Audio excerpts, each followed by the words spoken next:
Les poutis de l'Antiquité, eh bien, ils vont ainsi, et d'autres formes, bien entendu, ornementales, ces poutis, ils vont ressurgir durant la Renaissance. Souvenez-vous de la peinture de Léonard de Vinci représentant la Sainte Famille.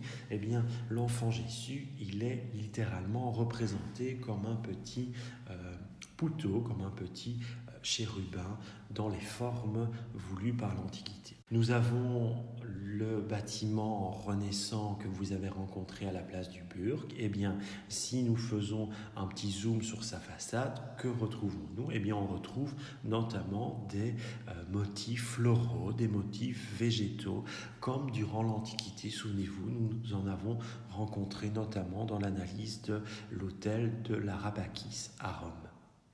Et si nous rentrons dans l'ancien greffe de Bruges, le bâtiment que vous avez pu admirer en façade, eh bien, à l'intérieur de ce bâtiment renaissant, nous avons aussi des salles qui sont décorées dans l'art renaissant. Malheureusement, nous n'avons pas eu l'occasion lors de la visite de Bruges d'aller visiter ces salles, mais si un jour vous retournez à Bruges, vous pourrez aller les visiter. Elles sont en accès libre. Et vous avez dans l'une de ces salles de l'ancien greffe une magnifique salle de réunion avec une impressionnante cheminée réalisée en art renaissant. Vous avez au centre de cette cheminée une sculpture en bois représentant Charles Quint.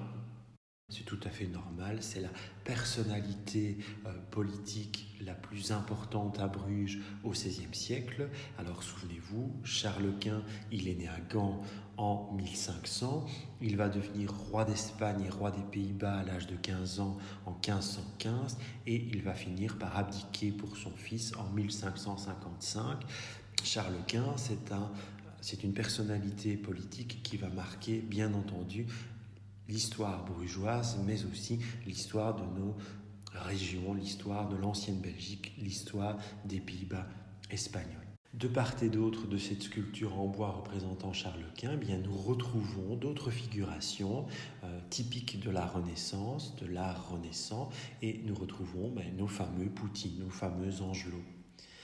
Ces angelots, ces représentations de petits chérubins, vous pouvez aussi les retrouver sur la partie inférieure de la cheminée qui est en marbre.